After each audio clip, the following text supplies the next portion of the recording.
Welcome to the Echo Essentials podcast. My name's Dave Dale. Today is all about the provincial election. We've got a number of different people we've spoken to. I sat down with Rod Bilz and Mark King to do a panel discussion after the local debate that was held on Cogeco last week. And we also interviewed people at the North Bay Home and Garden Expo. And they gave us their opinions about what's transpiring on Thursday for the provincial election. And several other notable people have been interviewed. I did a quick interview with Green candidate Colton Chaput.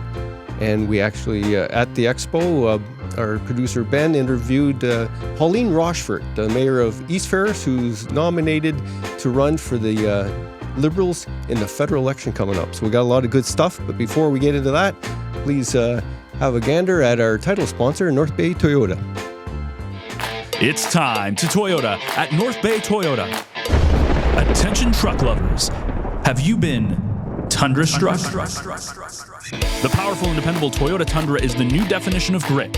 Ask us about amazing lease deals on a 2025 Tundra Double Cap SR 4-wheel drive and experience ingenious levels of capability, technology, and refinement. Or maybe you're an SUV lover? Take advantage of a limited shipment of 2025 RAV4s and discover the perfect blend of style, comfort, and efficiency in a compact SUV that ignites your desire to explore. Right now, get excellent lease deals on the Toyota RAV4 LE all-wheel drive and more. It's time to Toyota at North Bay Toyota, 640 McEwen, or online at northbaytoyota.com for details.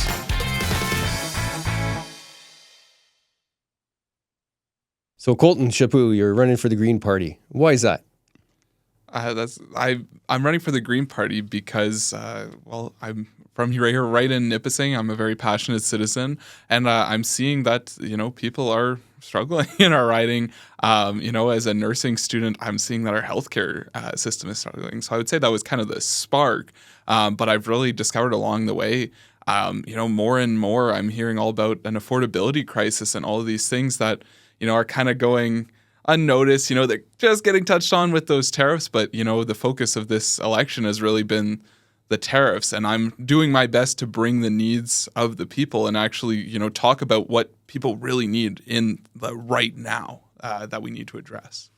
Well, that's good to bring to a campaign. The Green Party hasn't won a seat here before, and but you held yourself fairly well at the political debate held on Cogeco. How did that feel?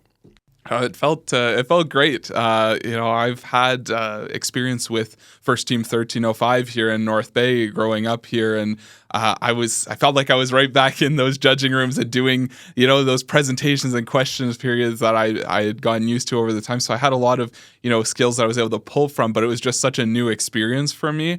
And I was really glad to be able to go up there and represent the people of Nipissing, but also, start the conversation about the Green Party, because I think a big thing about the Green Party is that, we're kind of a bit of a secret right now. Everyone knows who the Greens are, but not what we're all about. So I was glad to be able to get there and really, talk about the reality of what are we putting forward, in our fully costed platform that will help the people of Nipissing. So a young man that went through the robotics and learned some skills that actually transferred well to your first election campaign. You're also trying some innovative ways to reach out. You had a posting on Reddit. How'd that go? Oh, it went great. I was really thankful that everyone was participating. I think there was something like over 100 different comments there, but, at least like 60 different questions that I was getting about, the Northlander, about nuclear power, about healthcare, about rent control, about, landlord-tenant rights, about all of these different things that are impacting Nipissing. And it really was a great kind of launching point. Obviously I had a few things before that, but it was a great start to the thick of the campaign, because it really allowed me to ground myself in what people are really needing, so that as a local champion, I can, get those things and pass the word on to the Green Party of Ontario and say, hey, this is what I'm hearing on the ground here, boots on the ground in North Bay and Mattawa and Bondfield. This is what people want, and this is what people are needing. So this is what we need to be working on. So this is being recorded 2 days before the actual election. What have you learned in your first campaign that surprised you? I definitely was not expecting the amount of stuff that goes on in an election campaign. I was expecting it to be busy for sure, but I've really been running around quite a bit. I've been trying to juggle nursing school and finishing up there and getting ready to move back here to North Bay so I can practice here and help people stay healthy here. But I really learned a lot about a lot of work goes into these campaigns and, you know, making those connections and doing the interviews and talking to the people and getting on social media, getting on Reddit and asking those questions of what do people want from a representative? What needs do they want addressed in our community? So I think I was really kind of caught off guard by the amount of work, but I was really glad to be able to put in as much work as I could. And I'm really proud of the campaign that me and my team have run here in Nipissing. Well, welcome to politics in the Nipissing district. You have inspired a few people from what they saw of you so far. They're hoping for big things from you because you speak well and you're well informed, and it looks like you're a good, genuine candidate that wants to do the best you can for the people around here. So welcome to Politics 101. Well, thank you so much, and I'm glad to do it for the people of Nipissing. You know, this community has given me so much, as I mentioned. You know, through the robotics, through high school programs, through different things that I did. You know, I've gotten so much out of this community. I'm so proud to say, you know, I'm born and raised here in North Bay, to be from this amazing community and to be able to come back and give back by getting on the stage, getting a platform and giving a voice and amplifying the voice of the people in our community. It's been really great, and I'm glad, and I'll continue to speak up for the people of Nipissing. Well, you mentioned the schools. Which schools did you go to here in North Bay? I kind of jumped around a little bit. I started at Héritage Elementary School, and then I went into Sainte-Anne, and then Sainte-Anne closed, and went to Saint-Ange, and then ended up at a graduate of Algonquin Secondary School here in French. And that's kind of what brought me to the University of Ottawa, where I'm studying nursing in French, so that when I come back, I can offer my services as an RN in both official languages. Well, congratulations. We are here at the Home and Garden Expo 2025, and I'm standing here with Pauline Rochefort, who is putting her name in for the federal Liberal government, and also the current mayor of East Ferris. Welcome to the Expo, and thanks for talking with us. Oh, well, good morning, and I'm very delighted to be here. And so, yes, currently I am the mayor of municipality of East Ferris, but I am putting my name forward to be the selected candidate. I'm not yet, but I'd like to be the selected candidate for the Liberal Party in the Nipissing-Timiskaming Riding. Yeah. Perfect. What's your campaign? What is your platform that you're trying to run on? What would you like to see the government do better? And what is your whole platform for the Liberals? But very much, I think in the future in which we're heading, we really need a strong central government in Canada. I think it is essential for the future that we are facing. And so a central government that will be able to unite the left and the people to the right, I think that is essential. And that's what I'm running on. I am a supporter of Mark Carney. I do find that financial acumen will be essential for the future. I think great diplomatic skills for resolving conflict will be essential. And so certainly that is what I'm standing for. Perfect. Obviously, a little bit of political turmoil right now with the snap election provincially, also an upcoming federal election, as we know. What do you think of the current state of politics right now, especially with the relations with everything with Trump in America that's happening? Well, I say that, you know, it's interesting, but to every cloud, and we're facing a cloud, there is a silver lining. And certainly right now what we're seeing across Canada, and here today actually, is this rise in pride of being a Canadian. I think that's so wonderful. And so if we're able to capture that, propel that forward in so many ways, I think that would be terrific. Actually, here this morning, what's great as you walk around is to see the local businesses that are putting forward and, you know, indicating that their products or services are Canadian produced or from our local community. And so that is exactly what we want to see, and we want to continue to see as we move forward. Obviously, this being a more business-based show, tariffs are always the big number one thing. What is your kind of stance on the tariffs, and kind of how it will affect business owners and how we want to kind of mitigate that a little bit and hopefully help the people like the business owners here in Canada? But certainly, I mean, at this particular point in time, I mean, we've heard some of the business people here this morning speak about their concerns for tariffs. So there's certainly a high level of concern, and it will take a smart government to move us forward. And so that's what I'm behind, is a smart government, and why very much I support.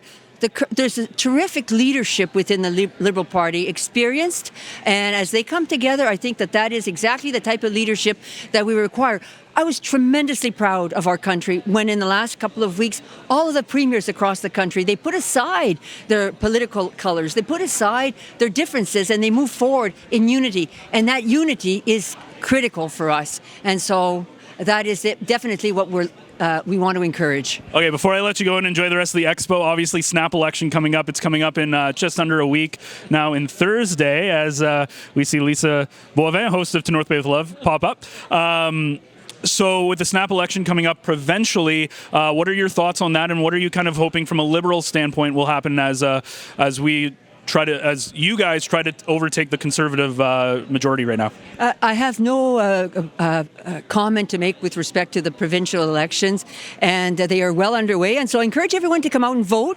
I think that is essential, and the elections are on Thursday, the 27th, but advanced polls are open today. And so I think that is what's important, that we vote. And so, yes, that would be what would be important at this point in time. Welcome, Mark. Thank you. Yeah. Good to be here, Dave. And Rod. Yeah, it's going to be great. Yeah, cool. So it was an interesting debate with that one open podium for the non-existent Liberal candidate. What did you think about not even participating, not even sending anything in for a video, no statement? What's the Liberal Party gaining from this? Well, I was totally surprised that they didn't field a candidate without question, Dave. It makes you wonder what's going on in the riding, because I think there are some good people around that actually could add to that situation, and it could be very positive for the region, because a good opposition is super important, without question. But for me, that was disappointing to see no one there. And Rod, how do you read that? Not even sending a statement in. Well, I mean, I don't necessarily have a read from the Liberal Party itself, but given that we often see votes split between the Liberals, the NDP, and the Greens, I'm guessing the NDP and Greens are probably happy that there wasn't a Liberal there, because now they can say their piece and they don't really have to share the spotlight with another candidate there. So I sort of expect that locally we might see a bit of a bump for those two, and maybe a bit of a drop for the Liberals as a result of that. So Loren Vick's NDP candidate, he's fallen in the footsteps of Erica Lougheed, who did fairly well last election. Do you remember what her numbers were? I don't remember off the top of my head, but she did fairly well. Not as well as you would think with the amount of effort that was put in. But Loren was saying that she's still working a little bit in the background with the NDP at the head office. Yeah. And he's got a little bit of momentum. What do you think of his chances after his debate? How did you rate his debate, Rod? I think he was pretty strong in a few places. He looked a bit nervous, I think, so maybe, projecting wise, he maybe wasn't as good as he could have been, which might hurt a little bit. But he was certainly able to go on the attack a little bit and challenge Vic Fedeli a little bit, which was great to see, because we need somebody to challenge the others. But quite honestly, I thought Colton was, brought some really good points forward about healthcare and Ontario Health, and obviously has some experience in that area, which I thought was quite good too. And Mark, your read of first Loren Mick and then Colton Chaput. Yeah, Loren Mick, actually I don't know him, Dave. I haven't run into him in my travels. So, my first thought was that he did a good job. I think he was reasonable.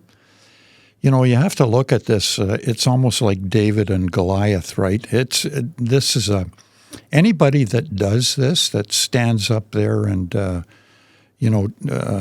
tries to get elected, especially at either the provincial or federal level, really is a big job. There's no question about it, and you have to have a lot of knowledge. And it was obvious to me that Vic was using that knowledge, right, to make him look, the more superior of the numbers. But to Rod's point, no question in my mind, the Green candidate did a good job, has good experience.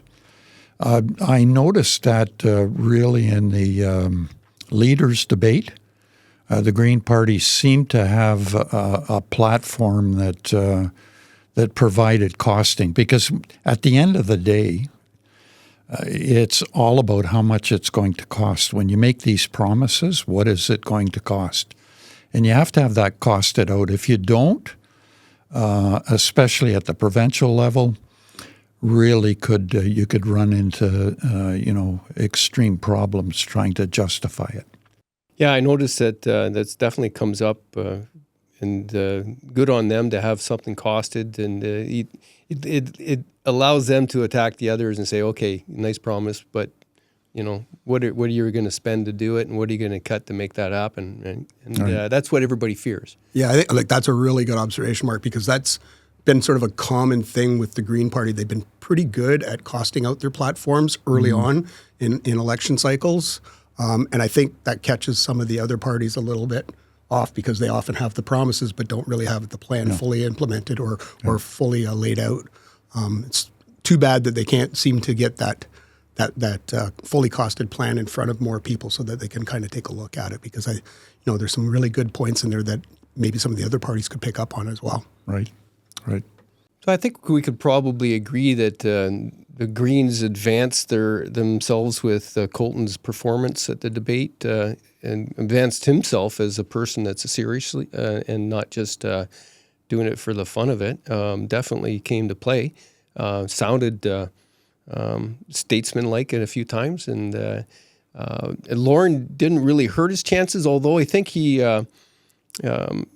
the fangs were really a little sharp out at the end. I guess that's part of the game. Eh? What did you think of his closing statement, which was pretty pointed in how he was saying in a bit of a edgy way, he said a lot of things, Vic, they're not here yet. So what did you think, Rod? I mean, it kind of is true to a certain point. We know like the Northlander has been promised for a while, and it keeps getting delayed and delayed and delayed. I'm not saying that the delays aren't warranted necessarily, but those promises, people remember them. They expect results, and they're not getting them. So I think it was fair to bring those things up and press that issue a little bit and say, why is it when you make a promise like that, why can't you deliver on time? Mm-hmm. So I think it was founded. It was fine to ask that question. And Mark? Yeah, it was pointed, right? Without question, it was designed to set Vic back a little bit. But in fairness, I mean, you watch these projects, and housing projects, for example. It is tough to make something work in 4 years. Really, really difficult. And as far as the Northlander was concerned, I think it's tremendously important to make that happen without question. If they were to renege on this now, I don't see that happening. In my mind, it's going to move forward, and it'll be very positive, actually, for Northern Ontario. Well, actually, I'm going to back up just a bit. I did a bit of a disservice there. I didn't introduce you properly as a councillor for the city of North Bay with some experience running in a federal election. Have you run in any other elections? Municipal and federal. Yeah. Yeah. And Rod, you're retired out of environmental consulting, and you're a developer with the Building Blocks Group in North Bay. How else can we describe your your perspective? Honestly, I'm a bit apolitical for the most part, quite honestly. Right. But I'm still he's being very honest there, yeah, Dave. but I'm certainly interested because I'm interested and concerned about our community and what happens to it. But I don't have a real strong affiliation with any particular political party or anything like that. Yeah. I'm more interested in the issues and what the individuals have to say about them.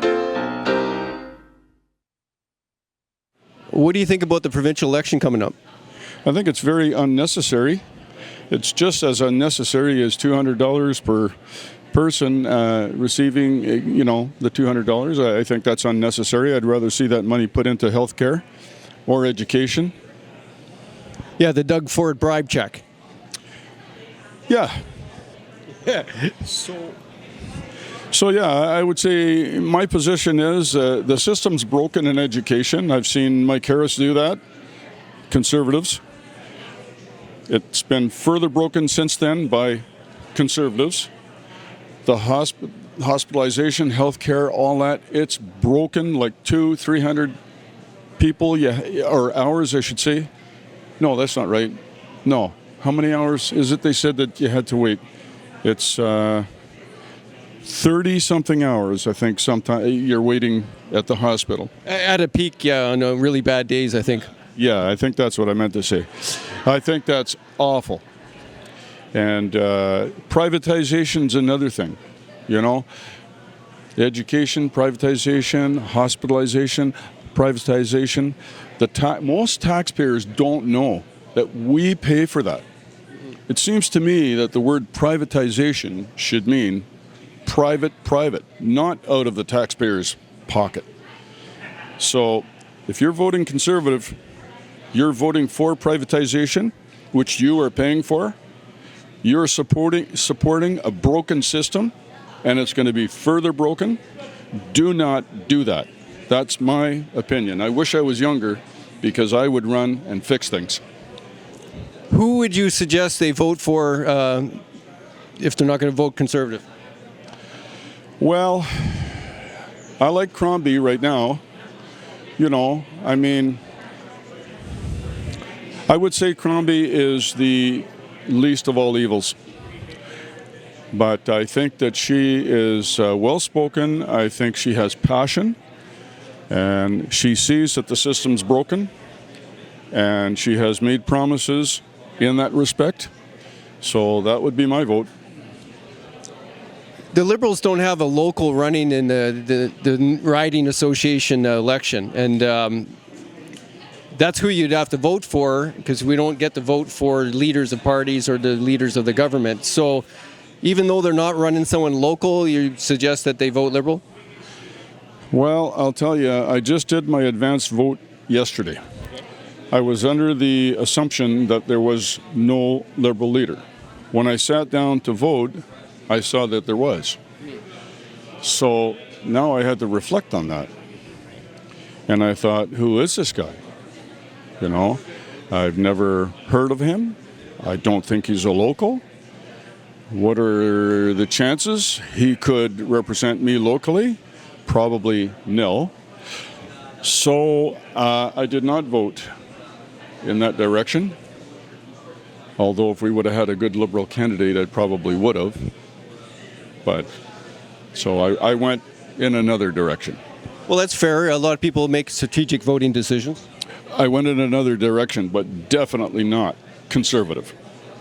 I hear you. Well, it's great that you're interested in the provincial election and that you have a voice and you shared your opinion. Thank you very much. Thank you. You wanted to run for the Conservatives in the federal election. You were disqualified, and they allowed somebody else to run, and then you ran for the PPC party? Yeah. Will you ever run for the PPC party again? So I actually won the PC nomination, Dave. Okay, that's a good way to, Yeah. Thanks. I won the nomination, but it was I was removed from that position because I supposedly used a corporate card to purchase my membership, and I remember that very well. Very sore point, to be honest with you. That's why I'm picking the scab here. I know you are. I know you are. And I learned an awful lot about how the federal PCs operate, and I always think back to the comment that was made, and I forget who actually made it, but they have a tendency to eat their own, and that's a well-known fact. And would I ever run for the PPC again? No, absolutely not. That wouldn't happen. But it's interesting when I look back on that history of what transpired. There were a lot of good policies that the PPC had, no question about it, and we're all seeing that play out at this point right now. When I look at the economic circumstances that are going on in the country, very, very interesting. The lack of military support. There was always a question about immigration and how many we could actually support here in this country, and that's really it's a major issue when you look at the doctor shortages and the fact that people don't have doctors. A lot of good policies. Unfortunately, they just can't seem to get they can't get traction at the federal level. And but it was highly interesting, Dave. I'll be honest with you, I enjoyed every minute of it. Even though I wasn't successful, I still had an opportunity to meet a lot of really great people. There was, there was a group that were supporting me that were smart people, like really good people, and they were there for the right reasons. They were there for their community, and really that did help me.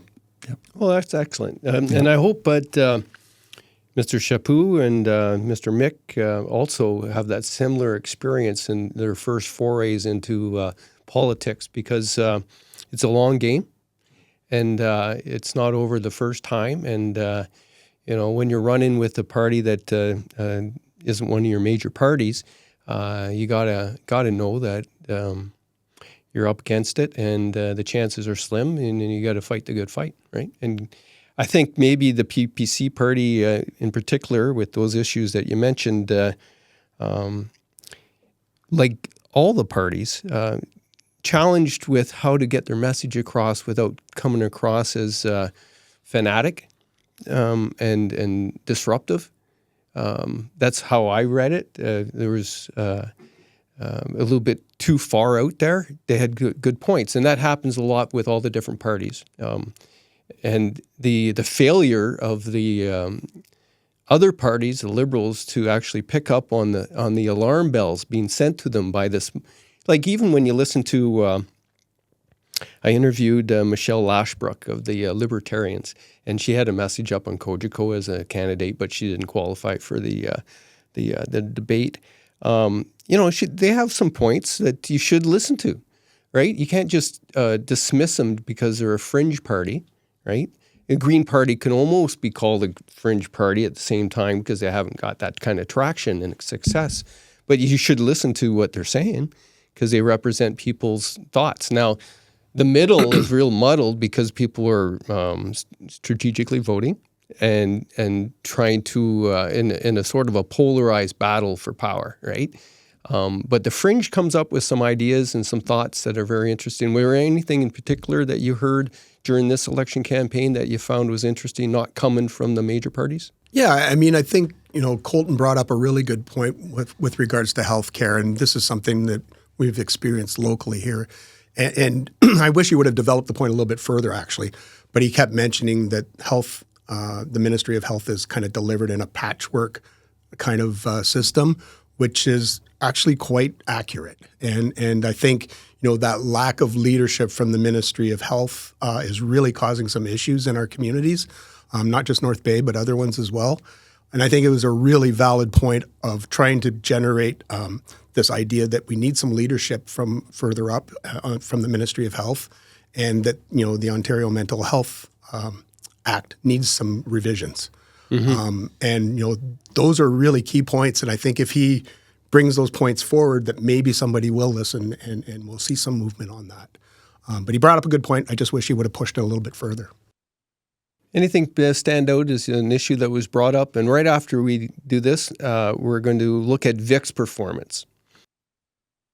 Even the mainline parties, and I can't remember actually whether or not the Green Party mentioned this, but it's interesting now.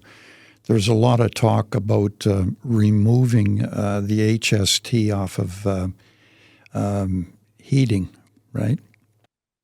And I thought that was kind of interesting that the province actually is, at the provincial level, is actually starting to recognize the situation that's been created for individuals trying to heat their homes, especially in Northern Ontario.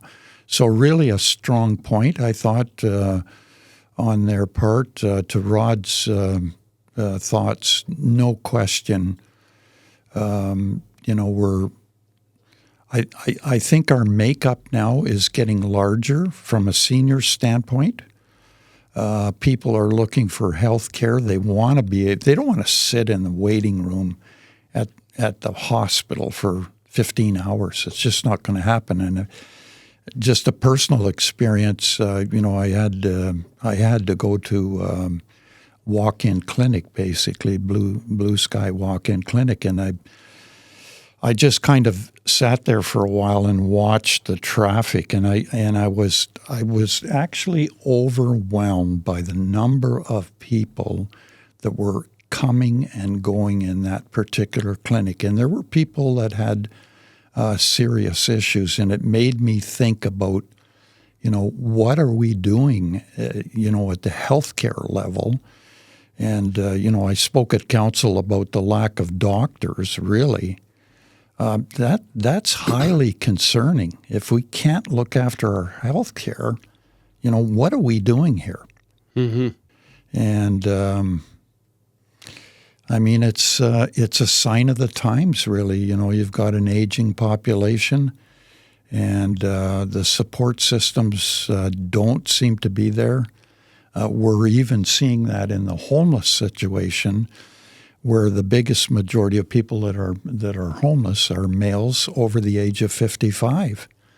So you start to watch that spiraling out of control. Somebody's got to address it, no question, and it'll have to be addressed in a cooperative. I believe a cooperative method, both at the provincial level and the federal level, without question. They've got to figure this out. You also forgot to mention you're chair of the District of Nipissing Social Services Administration Board?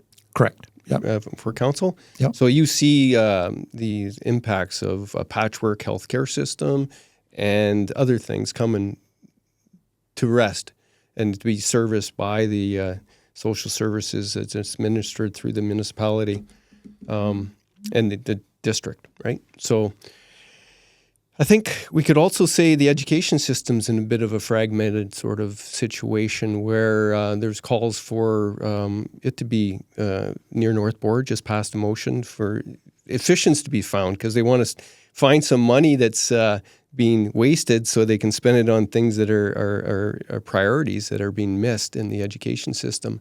Nobody brought up the one school board idea at the debate, but it is something that we obviously everybody recognizes that there's a bit of I don't know how to describe it, but we have a lot of boards, and that means a lot of administration of the same sort of thing. And there's got to be some efficiencies to be found. Do you want to jump into this? Well, I did. I did listen to the Green Party leader talk about that, and it sounds to me like they've backed off on that idea. And it's interesting to talk about bureaucracy and inside these organizations. There's no question it exists, right? Mm-hmm. And it's hard to operate.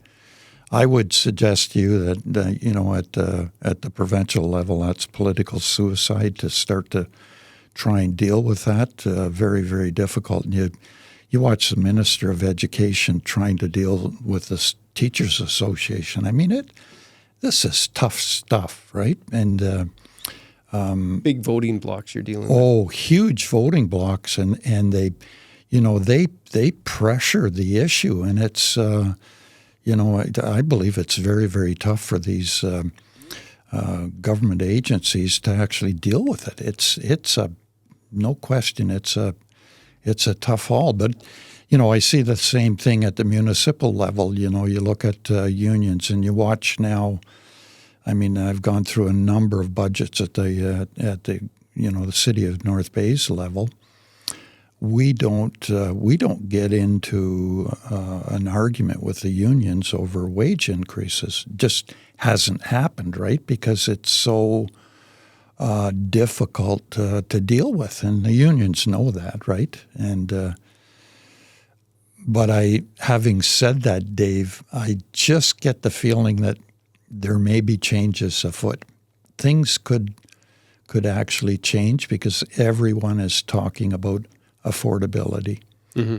And how affordable is it to live, for example, in the city of North Bay? Can you continue to meet the requirements of whether it's hydro costs or water increases or taxation?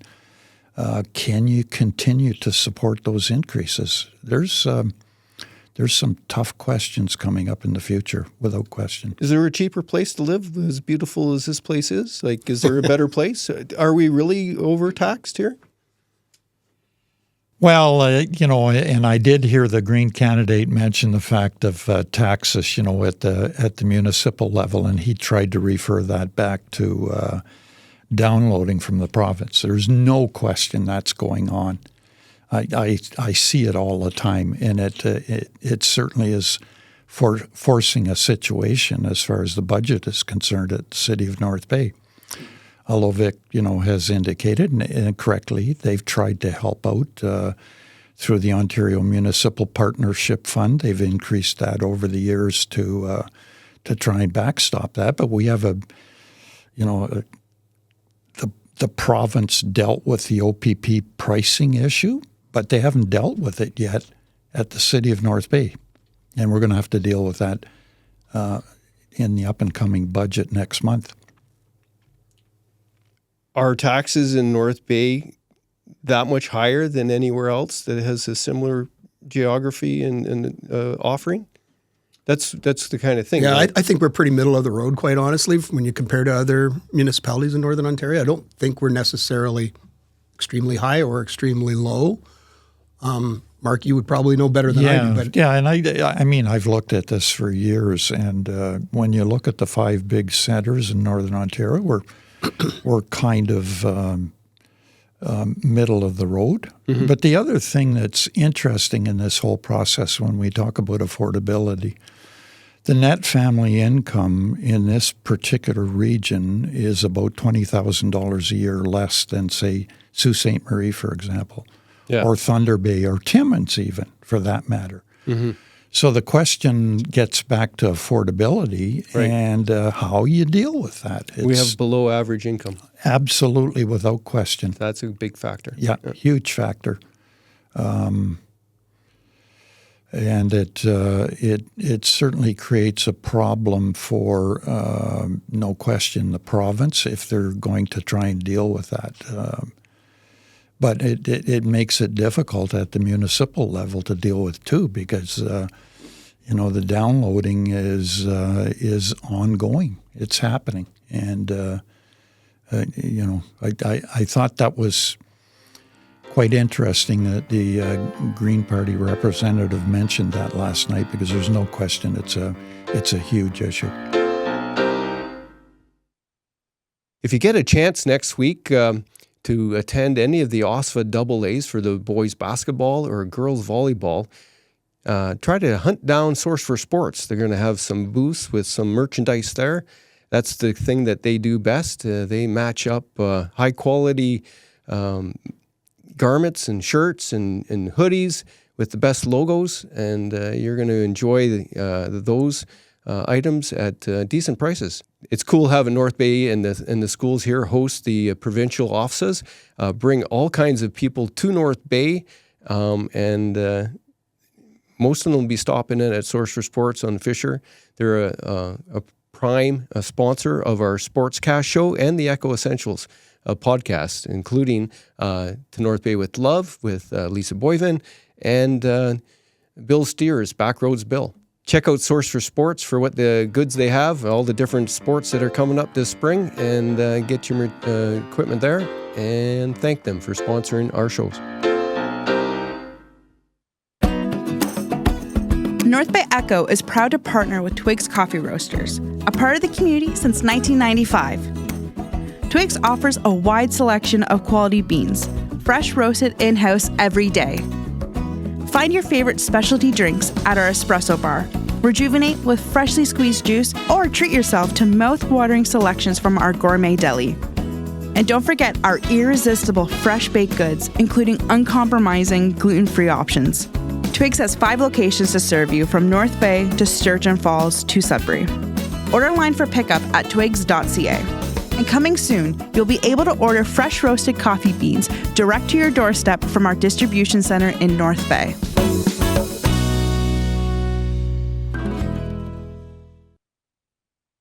I have Councillor Sara Inch here, and my question to you is about the provincial election. What do you think is the best thing about having a provincial election in February? Oh, the best thing about having one in February is that people are home if they're not snowbirds. And, we can focus.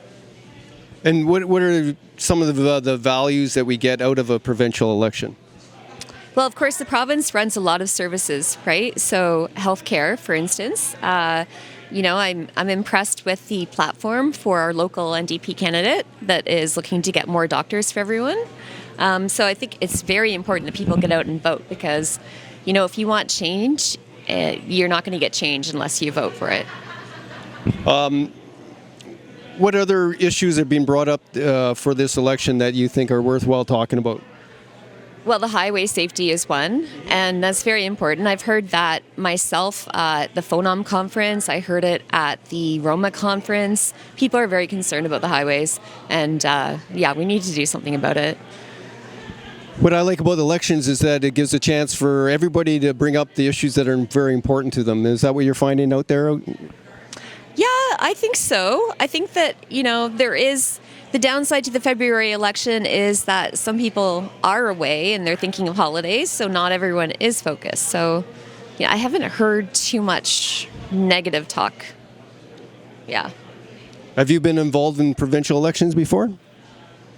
I haven't. No, apart from voting. I am doing some canvassing tomorrow, and I'm happy to get out there and help. Well, good luck with that. And once everything's wrapped up, I hope whoever's leading the province remembers to help the municipalities do the hard work that they do.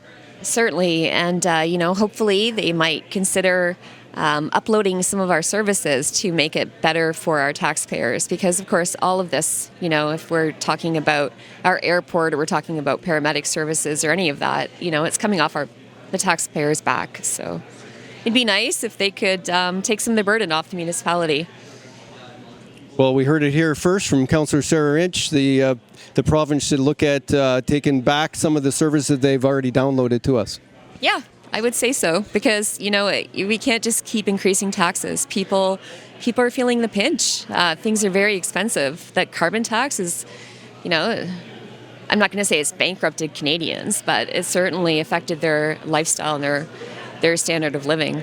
I've heard it really impacts small business and farms and in a way that it wasn't supposed to. Personally, I end up getting more back in my checks than I did paying, but I'm not a big consumer. But if you're a business it doesn't add up. So it sounds like federally that election will decide that there won't be any carbon tax. So they're going to come up with a new scheme. Have you heard that? I heard that. However, frankly, I think if the carbon tax worked, they wouldn't have to issue checks. That wasn't in the original plan, right? Well, I thought there would be an offsetting payoff from the beginning where the people that were in a certain tax bracket, they wouldn't be impacted. Okay, well, maybe you know more than I do. I wasn't aware of that. But from what I see is that they introduced this because they realized that it was impacting everything from the cost of food to obviously gas and, all of our purchases, right? Yeah, it hardly made sense to me in the whole scheme of things, even if they were paying people back. It just made things more expensive and harder for businesses to compete against others that didn't have this type of tax. And we were one of the countries that were doing it. Not everybody was doing it. So it kind of put us on a uneven playing field. As far as the federal election that may be coming up, what do you think of that? I think that we need a federal election because certainly with the developments across the border, we can't have Parliament prorogued forever, and we need to address that. A CPAC reporter called me before the debate that was held at Nipissing, Canada, I guess, and she was asking me what I thought might be brought up, and I said, and I mentioned I said we have a below average income and above average costs, and it's different in the north than it is in the south. We have less access to fewer doctors, and I said that's what you're going to hear over and over again. And transportation and the highways is the next big ticket item, and of course that was mentioned, and it is a big issue.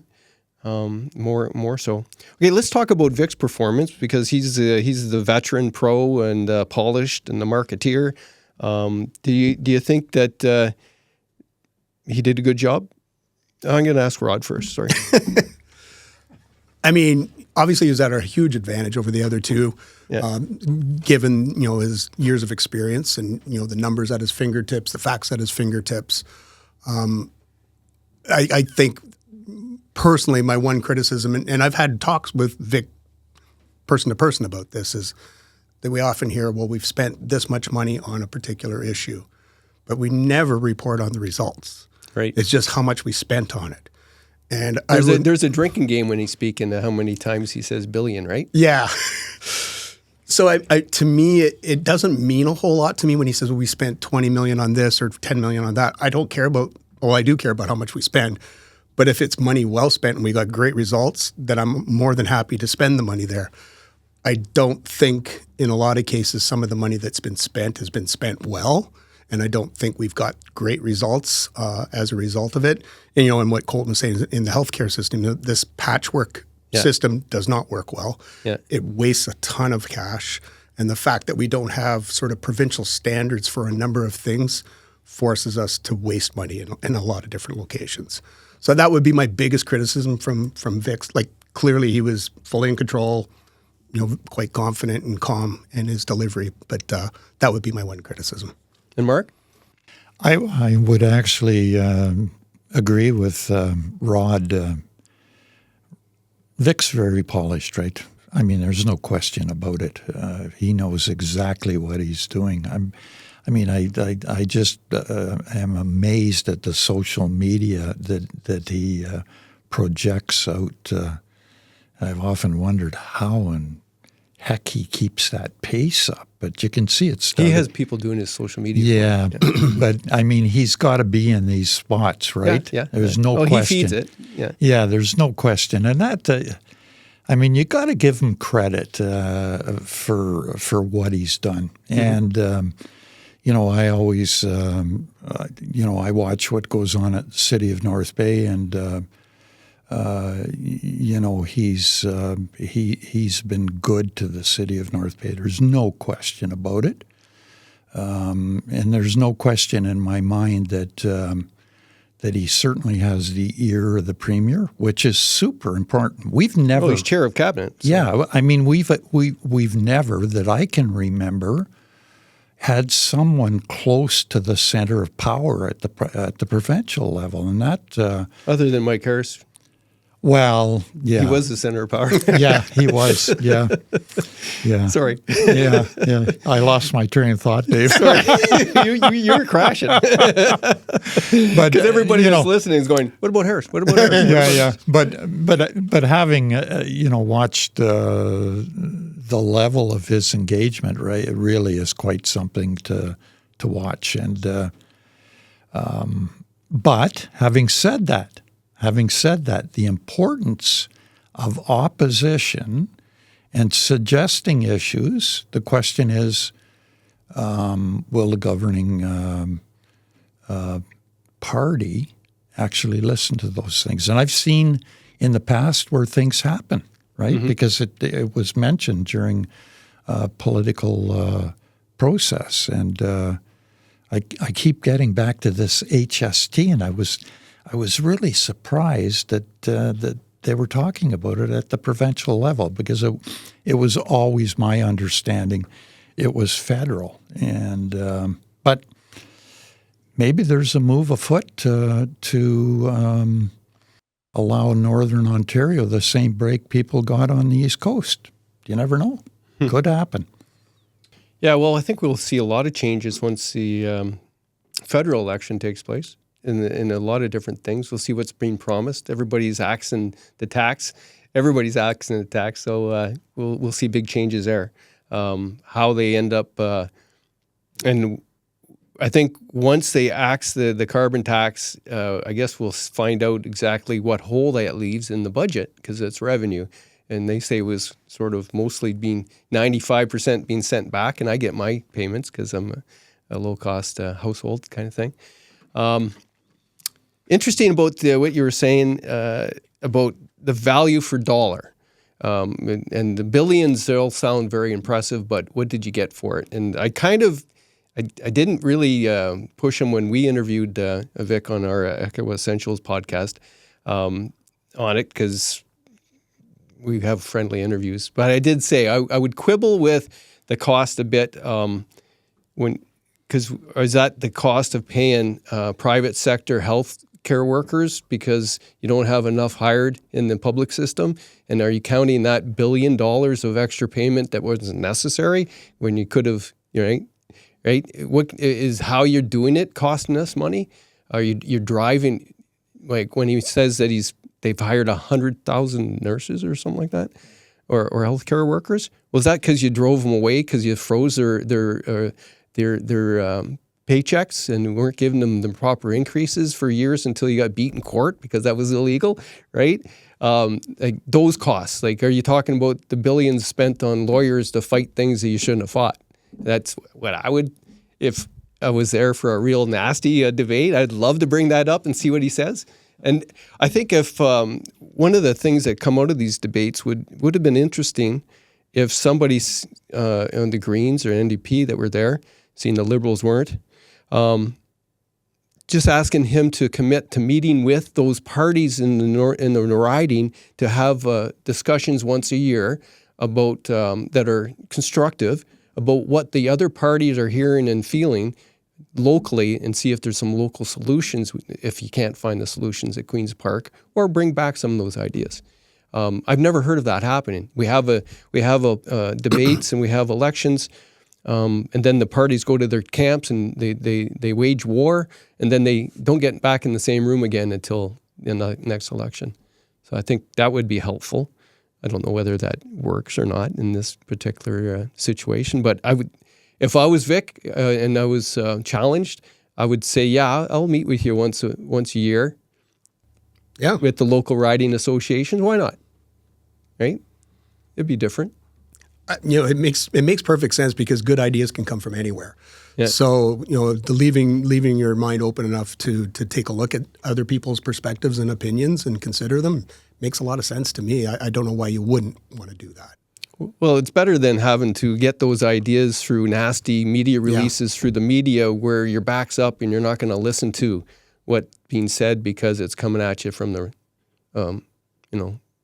sort of an attack. Yeah. And we may be a little bit lucky in the fact that Vic is from North Bay and he has a strong connection to our community. So I think like Mark said, I think we've done quite well having Vic as our representative. But I think in general, a lot of people feel that the Conservative Party is very Toronto-centric. Mm-hmm. A lot of the issues seem to be focused entirely on Toronto. And I think in the North, we often feel like, why are we even talking about this? This has got nothing to do with us. It doesn't benefit us in any way. Why aren't we talking about some of the issues that are impacting us? Like I said, we're lucky because Vic is pretty closely tied to North Bay and understands our issues. But it wouldn't necessarily be that if it was somebody else. So on that point, Dave, one of the things that I've tried to do over the years is be very proactive with respect to AMO and Roma. And we just finished Roma not very long ago. And, we had probably... That's the Rural Ontario Municipal Association. Right. Yep. And it gives you a tremendous opportunity to actually sit down with ministers and deputy ministers with a presented brief they normally get before the meeting. And I'm a firm believer of that process. And actually, the City of North Bay, many of the councillors do attend those meetings, and we've talked to numerous ministers about issues that are going on in Northern Ontario.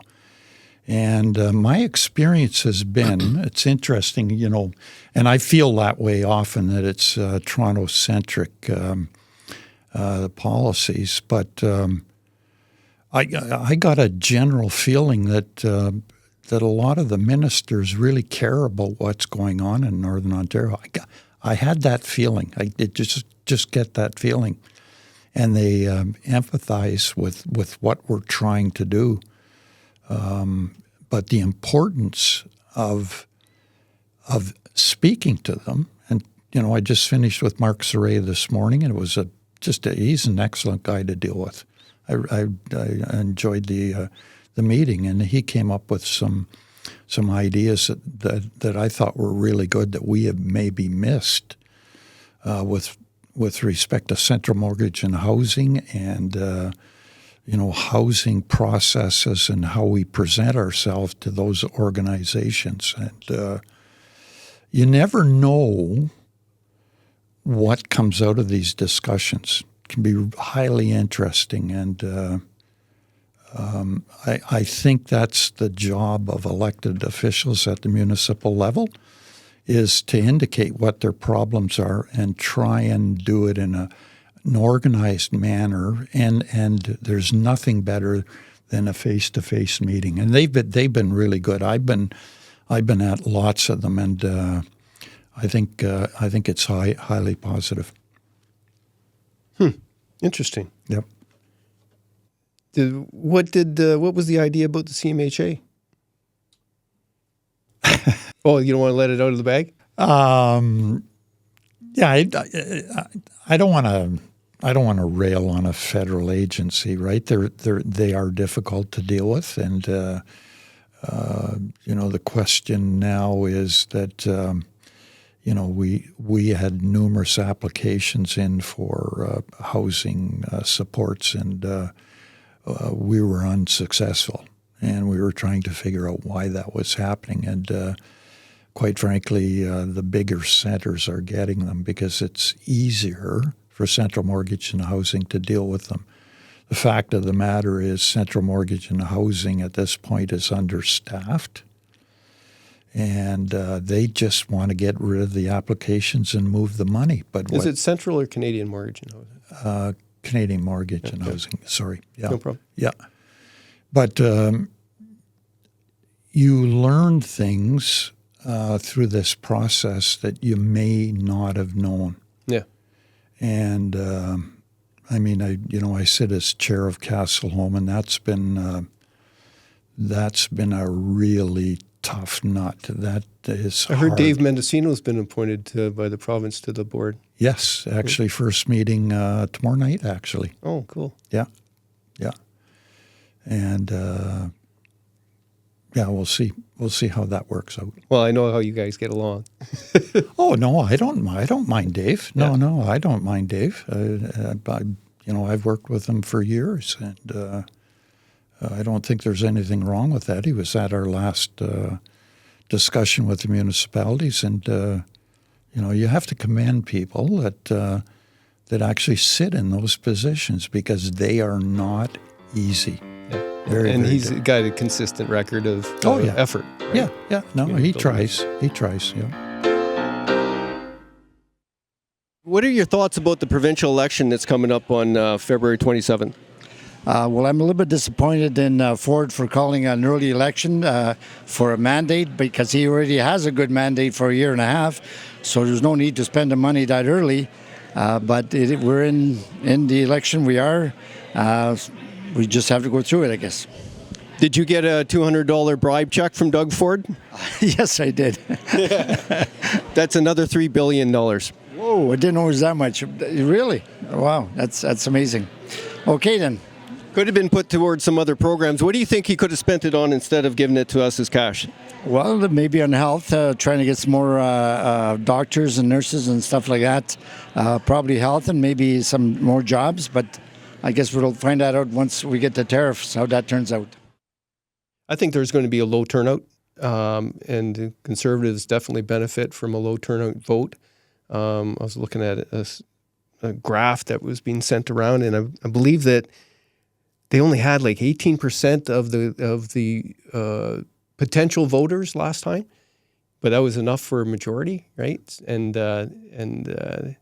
this is going to be tough for a lot of people to get out to vote. I've seen people talk about difficulty of registering online, so we're not automatically going to get the cards, even though we live in the same place for decades, and it's and the platform that they're using doesn't recognize people's addresses, and it's definitely, if you're going to vote and you haven't pre-registered, the warning is to expect a little bit of a delay. It's going to take a while before even the staff there can find you. Have you heard anything like that? I haven't yet, but I agree with you that it's going to be low turnout for a number of reasons. One, because we have two elections fairly close together. Mm-hmm. People aren't ready for it. They weren't even thinking about it. This is a bit of a surprise from both the feds and the provincial level. So I think it's going to be a low turnout and probably not a huge amount of change from where we're sitting right now. And not a contentious local battle going on, even though you never know what's going to happen. A lot of people could turn out to vote and strategically vote to try to upend things as far as fixed hopes and aspirations go. Could happen. Mark, what do you think as far as... Well, I would tend to agree with Rod, no question. Probably a low turnout. It'll depend on which party gets the vote out, right? Mm-hmm. And, I certainly learned in the last municipal election how that works. And there was no question that the Labour group did a heck of a job getting the vote out. And, mm-hmm. There is no question. There is no question. I looked in this neighborhood actually coming over here, and I was surprised at the number of NDP's lawn signs out. Really surprised. They're making a serious push for it. Oh, no question. Yeah. No question. Well, Vic's not taking it lightly. He's doing everything he always does. Yeah. And he must know that it's not the cakewalk that some people think it is. It never is, really, depending on people's moods. His camp might think, there's no use voting because it's a shoe. Right. Right? So you never know what's going to happen with something like that. Yeah. Are there any other points that you feel were good to talk about from the various debates? Let's talk about the leadership debate. The Liberal Party leader, Crombie. Yep. She kind of spooked me. I've never really paid much of attention to her career politically. I saw her in the news a couple of times as mayor of Mississauga. I've seen her in the news a little bit, but I wasn't really paying much attention. But I think she was overtrained for the moment. Might be one way to put it.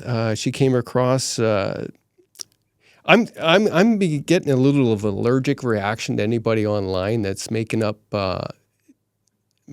sort of nicknames and using low IQ words to describe people. Like she called Doug's tunnel dumb and a few other things like that.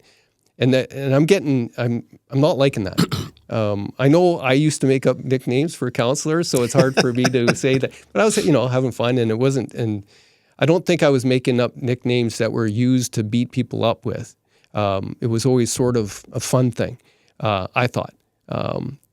maybe not everybody. Maybe there's one or two I had to retract too. It was about where I learned my lesson. But the more I see Pierre Poilievre and Donald Trump and others use derogatory nicknames and kind of lowbrow slogans, the less I like them. Yeah. I think that's happening. There's a bit of sort of, okay, yeah, it's cute, but it's overdone.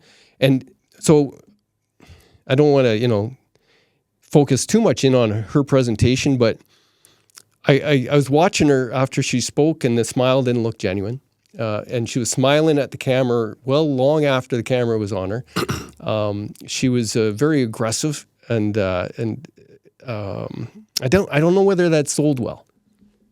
Did you have any reaction? Yeah, I mean, from the four leaders, I got the worst impression from her. Mm-hmm. Not necessarily about the points that she was making, but just how they were delivered, just like you were saying. Just kind of gives you, it was, easy to make names up and stuff like that, but not very substantive. And I thought she came across poorly, quite honestly. I thought probably Marette Stiles came across quite good, and Mike Schreiner also as well. And I mean, Doug is the incumbent, so I mean, he already has sort of a leg up anyways. But I didn't think the Liberals had a strong showing in that debate at all. For sure, Rod, you're absolutely right. I can actually give you a personal experience with Bonnie because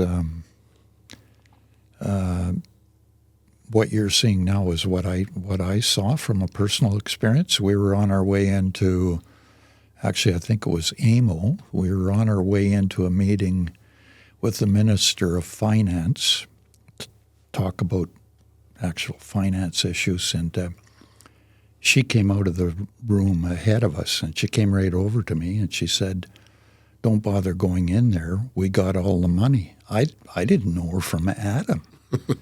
And I thought to myself, woo, that's pretty pushy, right?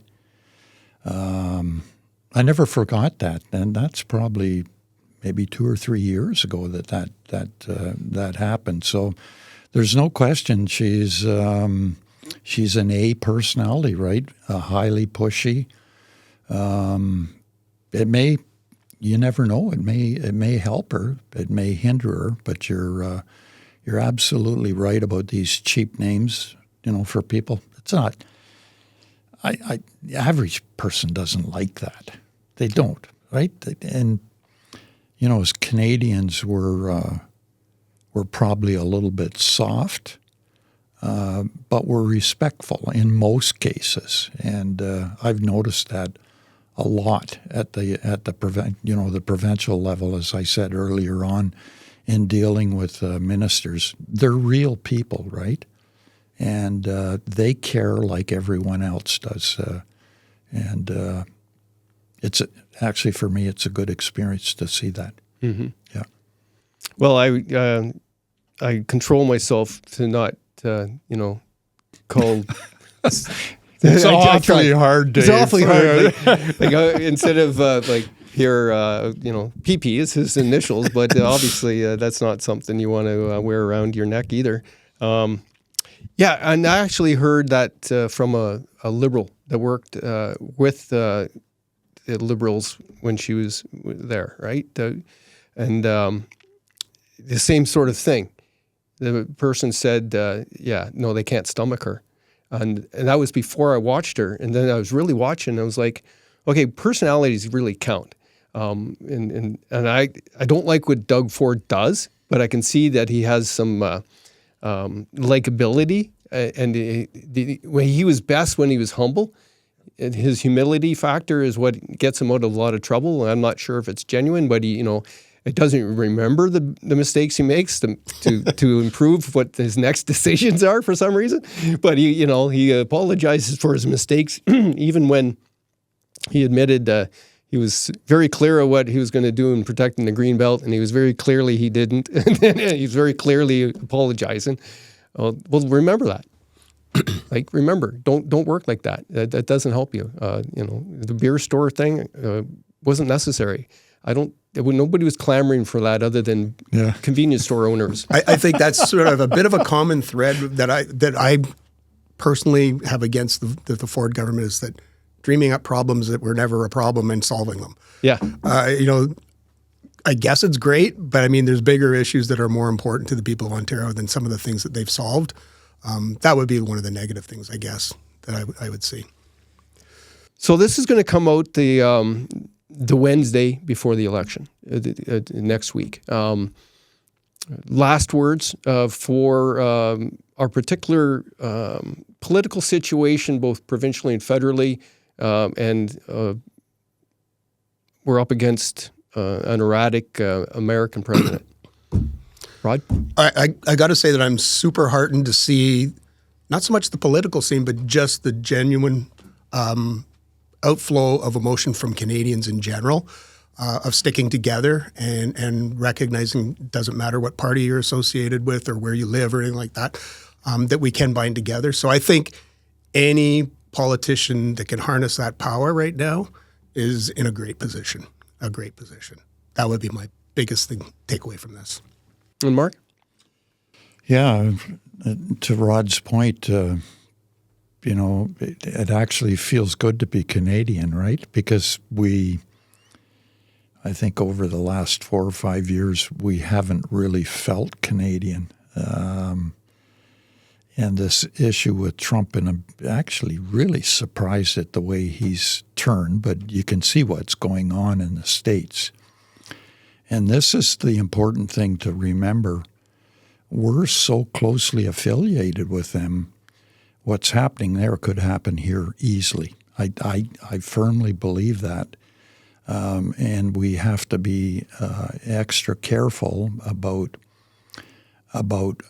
how we create an economic circumstance in our country that makes it unaffordable for people to live. And I think we've probably gone a little bit too far down that road.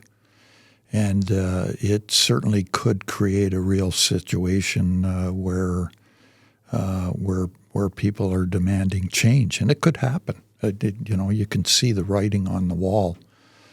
It would be highly unfortunate, if, and I look at the steel industry, what happens in Hamilton, what happens in Sault Ste. Marie, if in fact these tariffs bite in. And I've been back and forth with the CAO of the city of North Bay about what could happen here in North Bay and what are those, there are obviously issues that could impact us, and how we actually deal with them will be critical. But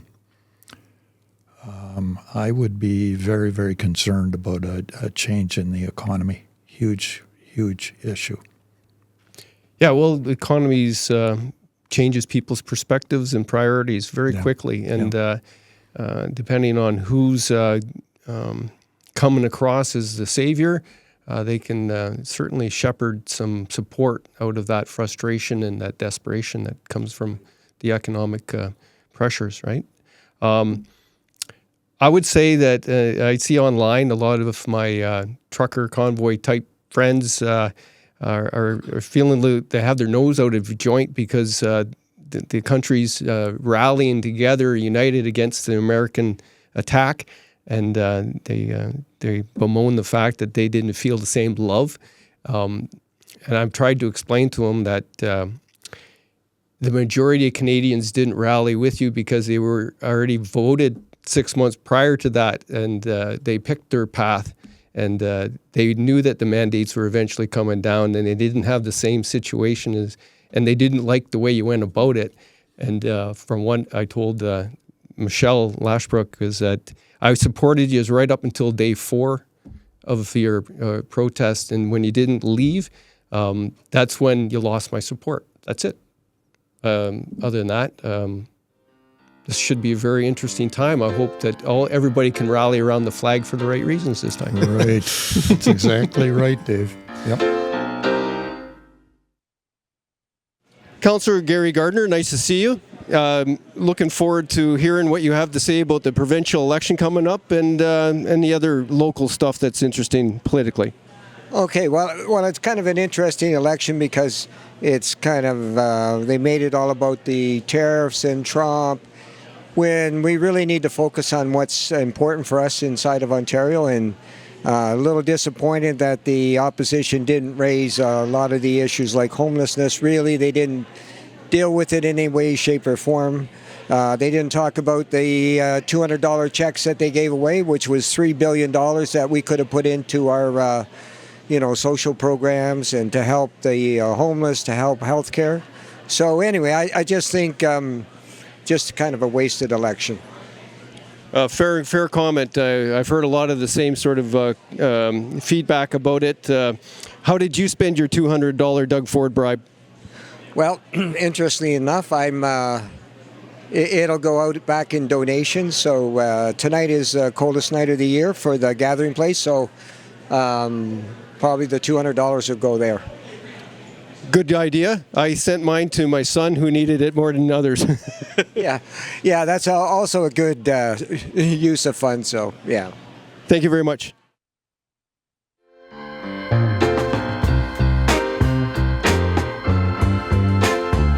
Well, thanks for enduring our political discussions. I know politics isn't everybody's bag, but this is a very important election, and I'm glad that we had a chance to talk about the issues and the people involved. Next up, I guess, is going to be the federal election. It could happen this spring as well. And with all the things going on in the world, it's good to be able to have a nice, calm discussion about the different issues on podcasts like this. So thanks for tuning in. Please like, share, and comment. That helps our algorithm, and more reviews are better for us to get more sponsors and to continue this. So thank you for tuning in to Echo Essentials Podcast.